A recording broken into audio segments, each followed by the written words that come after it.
ഡൽഹിയിൽ ആം ആദ്മി പാർട്ടിയുടെ 5 എംഎൽഎമാർ രാജിവെച്ചു. Trilokpuri MLA Rohit Mehraulia, Kasturba Nagar MLA Madanlal, Janakpuri MLA Rajesh Rishi, Palam MLA Bhavna Gaur എന്നിവരാണ് രാജിവെച്ചത്. രാജിവെച്ച എംഎൽഎമാർ ബിജെപിയിലേക്ക് എന്നാണ് സൂചന. നന്ദഗോപൻ ചേരുന്നുണ്ട് വിവരങ്ങളുമായി. നന്ദൻ, എപിയുടെ ഏറ്റവും മോശ കാലഘട്ടം എന്ന് ഇതിനെ പറയേണ്ടി വരും. കാരണം മദ്യനയ അഴിമതിയിൽ തുടങ്ങി ഡൽഹിയിലെ ജനങ്ങൾക്ക് വളരെയധികം ബുദ്ധിമുട്ടുകൾ ഉണ്ടാക്കുന്ന തരത്തിൽ കുടിവെള്ള പ്രശ്നമാകട്ടെ, അന്തരീക്ഷ മലിനീകരണമാകട്ടെ, ഇതെല്ലാം ബന്ധപ്പെട്ട് എപി പാർട്ടിക്കെതിരെ അല്ലെങ്കിൽ സർക്കാരിനെതിരെ വലിയ വിമർശനങ്ങൾ ഉയരുന്ന ഒരു സാഹചര്യത്തിൽ ഇപ്പോൾ ഏറ്റവും അവസാനം യമുന നദിയിൽ വിഷം കലർത്തി എന്നുള്ള വിവാദ പ്രസ്താവനയ്ക്ക് ശേഷം എപി വലിയ കടുത്ത പ്രതിസന്ധിയിലൂടെ കടന്നു പോകുന്നതിനിടെയാണ് ഇപ്പോൾ 5 എംഎൽഎമാർ കൂടി പാർട്ടിയിൽ നിന്ന് രാജിവെച്ചിരിക്കുന്നത്. ഇത് വലിയൊരു കടുത്ത പ്രതിസന്ധിയിലേക്ക് വീണ്ടും പാർട്ടിയെ നയിക്കുകയാണല്ലേ?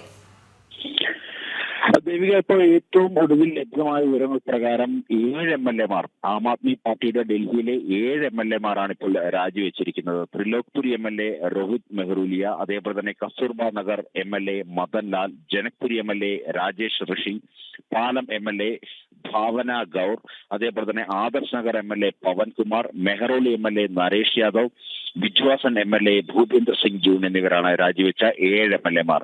ഇവർ പാർട്ടി അധ്യക്ഷന് രാജിക്കത്ത് നൽകി. ആ രാജിക്കത്തിന്റെ പകർപ്പുകളോടകം തന്നെ പുറത്തു വന്നിട്ടുണ്ട്. ഇതിൽ 5 എംഎൽഎമാർക്ക് നേരത്തെ പാർട്ടി വീണ്ടും തുടർന്ന് മത്സരിക്കുവാൻ വേണ്ടിയുള്ള അവസരം നൽകിയിരുന്നില്ല.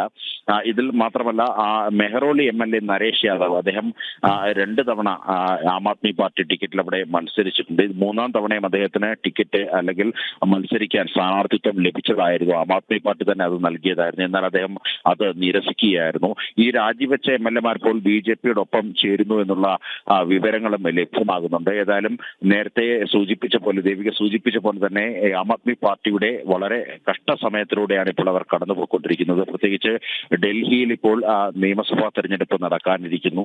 5-ാം തീയതി നിയമസഭാ തെരഞ്ഞെടുപ്പ് നടക്കാനിരിക്കുന്ന ഈ ഒരു സാഹചര്യത്തിൽ എംഎൽഎമാരെ ഇത്തരത്തിൽ രാജിവെച്ചു പോയത് ആ പാർട്ടിയെ സംബന്ധിച്ചിടത്തോളം കനത്ത തിരിച്ചടിയാണ്. ശരി തന്നെയാണ്. എപി പാർട്ടിയുടെ വളരെ കടുത്ത പ്രതിസന്ധിയിലൂടെ കടന്നുപോകുന്ന ഘട്ടത്തിൽ 5 എംഎൽഎമാർ കൂടി രാജിവെച്ചിരിക്കുകയാണ്. ഇത് പാർട്ടിയിൽ കൂടുതൽ പ്രതിരോധങ്ങളും പ്രതിസന്ധികളുമെല്ലാം സൃഷ്ടിക്കുന്നുണ്ട്. എസ് നന്ദഗോപനാണ് വിവരങ്ങൾ നൽകിയത്.